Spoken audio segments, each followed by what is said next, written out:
Jina langu ni Suleiman Yeri na mwenzangu Ishara ni Meresha Uwiti. Tuanze kule Mombasa. Hafla ya kusherehekea miaka 20 ya tangu kuanzishwa kwa chama cha ODM jijini Mombasa imegeuka na kuwa jukwaa la majibizano baina ya wanaotaka kumuunga Rais William Ruto mkono na wale wanaopinga, huku wengine wakizua hisia kwamba chama hicho kitavunjika vipande. Tofauti kati ya kinara Oburu Odinga na Winnie Odinga pia imekuwa wazi. Na kama anavyoripoti Tobias Chanji, mbunge wa Embakasi Mashariki Babu Owino pia anasema yu tayari kuwa kinara.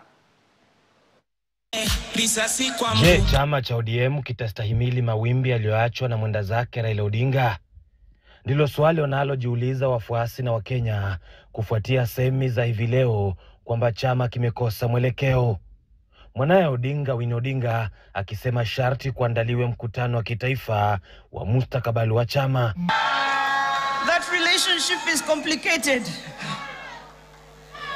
And therefore we are looking and we are wondering, those that are taking it upon themselves to manage it now, are they capable of managing that relationship? I don't think that is a question for me to answer. That is a question for the people of ODM to answer.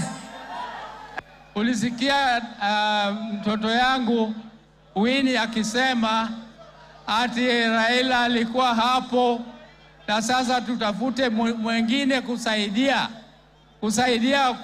kuendelesha hii broad based government. Ninamwambia hiyo na mtoto yangu tutaongea na yeye kinyumbani. Ndugu yangu Joho, ukiona mto unakauka, huo mto umesahau mahali umetoka. Ili tuweze kukipa hiki chama maisha na nguvu mpya, tukumbuke mahali tulitoka.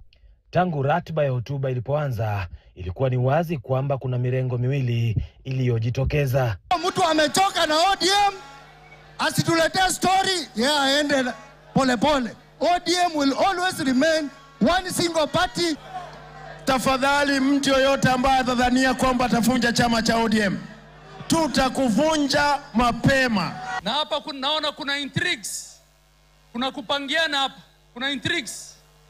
Cheche kali za maneno zilitamalaki kote, huku kila mmoja akivutia kwake. Mimi nataka kuambia wana ODM ya kwamba Raila Amolo Odinga alituacha kwa broad based.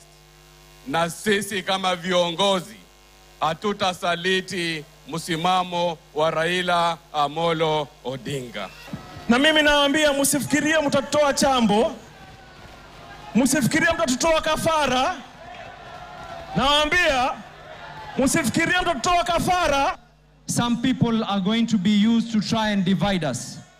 Na mimi niko hapa nawaambia wazi, kama uko kwa hii jukwaa ama uko katika crowd, kama nia yako ulidhania ile pesa ambayo kwamba ulipatiwa utaweza kutugawanya, my friend, hapa ni wrong number.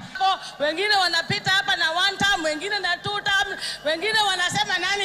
Hiyo ndio ODM. ODM inatakikana kila mtu anachangamka hivyo. Mbunge wa Embakasi East Babu Owino naye akazua zahma lingine alivyosema yuko tayari kuwa kinara ODM. Youth leader na kuheshimu, lakini hapo mbele hata Babu ametosha party leader. Nimesikia hapo Babu Owino ameongea akisema hapo mbeleni atataka kuwa party leader. Hakuna shida hapo. There is no problem for him to say. Na hii basi ndio kilele cha kusherehekea miaka 20 tangu kuanzisha kwa chama cha ODM katika eneo hili la Mama Ngina. Lakini kutokana na hotuba za viongozi kadhaa, ni wazi kuwa chama cha ODM kinavuta kila pembe. Tobias Chanji, KTN, kaunti ya Mombasa. Tusalie kwenye chungwa. Baada ya mwezi mmoja